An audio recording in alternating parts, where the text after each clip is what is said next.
Quem fala com vocês é o Guilherme Carvalhal e no vídeo de hoje nós vamos dar continuidade à nossa série falando sobre a China depois da Revolução Chinesa.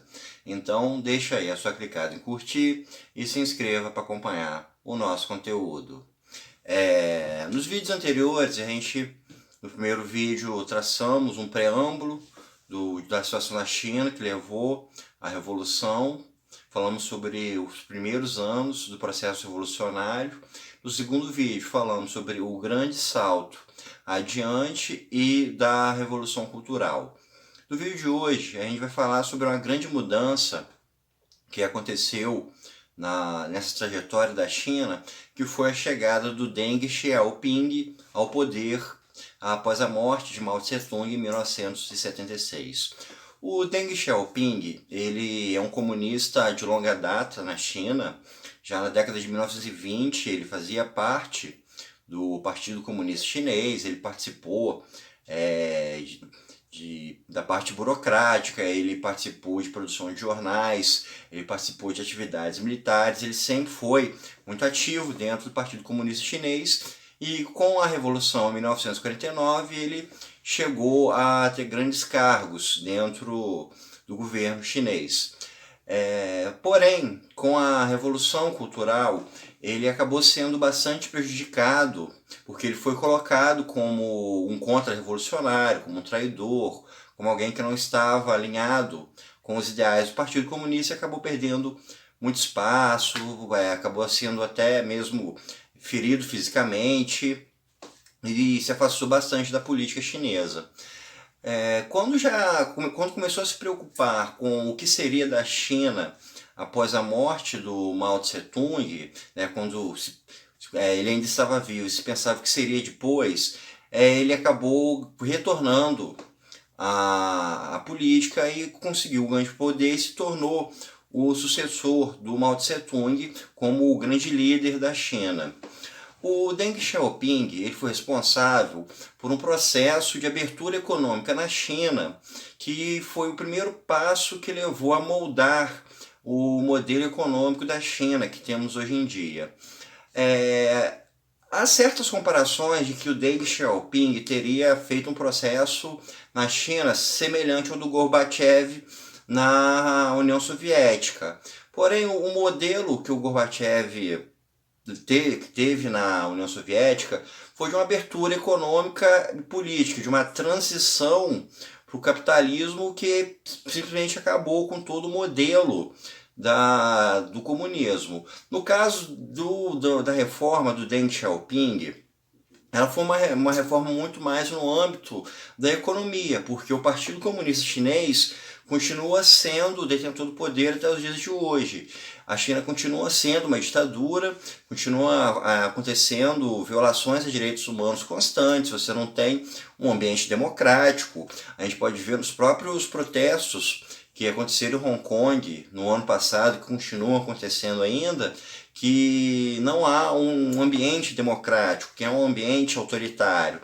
Então essas mudanças que o Deng Xiaoping promoveu, elas são de cunho muito mais econômico do que de cunho político. Então não dá para dizer que seja semelhante ao processo que aconteceu na União Soviética. Uma frase que o Deng Xiaoping cunhou e que é bastante relevante é a frase que diz que não importa a cor do gato, o importante é que ele caça ratos. Então a gente pode lembrar do próprio processo que levou a Revolução Comunista, todo esse processo histórico, que é um processo de nacionalismo, que eu falei bastante no primeiro vídeo. E nesse processo de nacionalismo, ele está associado a um processo de industrialização, de tirar a China do atraso, de levar a China adiante. Então o Deng Xiaoping, com essa frase, queria dizer que para se obter esse avanço chinês, para se promover uma melhoria econômica, para se promover uma industrialização, um desenvolvimento tecnológico e científico, qualquer estratégia seria válida. E isso inclui uma abertura econômica, que foi justamente esse caminho que a China começou a trilhar durante o seu período. Então, a partir do governo de Deng Xiaoping, A China começou paulatinamente a ter uma abertura econômica que significa o quê? Privatização, a possibilidade de haver propriedades privadas, a possibilidade de haver investimentos privados, a possibilidade de haver investimentos estrangeiros no país, ou seja, a China começou aos poucos a se adaptar ao modelo capitalista. Essa abertura econômica ela também teve um cunho diplomático. A China deixou de ser um país fechado para o restante do mundo, começou a criar laços com outros países. O Deng Xiaoping ele viajou para outros países para reuniões diplomáticas, coisa que o Mao Tse Tung não fez. O Mao Tse Tung ele trilhou mais por uma política diplomática um pouco mais fechada, ele não viajou para visitar outros países, coisa que o Deng Xiaoping fez, e com isso ocorreu um processo que mudou toda a característica do que definiria a China como um país comunista. Então, o Deng Xiaoping, por uma certa forma, ele pode vir a ser considerado como alguém com um pensamento mais liberal. Porém, a gente tem também que entender que a China continua sendo uma ditadura.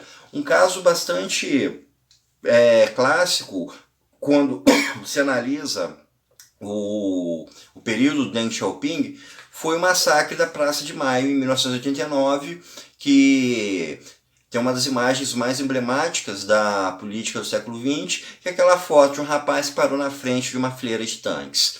Foi um caso em que muitas pessoas que estavam protestando na rua foram executadas, a repercussão internacional foi muito negativa e isso minou muito das forças do Deng Xiaoping. Ele veio a renunciar todos os seus cargos políticos em 1992 e acabou se aposentando. A aposentadoria do Deng Xiaoping não reverteu esse processo de abertura econômica.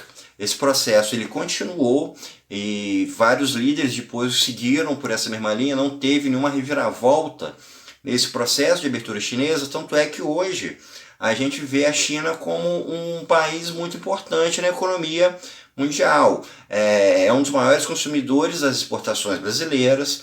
A China tem lançado aí empresas de grande porte, como na área de tecnologia da informação. Os celulares da Xiaomi talvez seja o maior reflexo disso hoje em dia.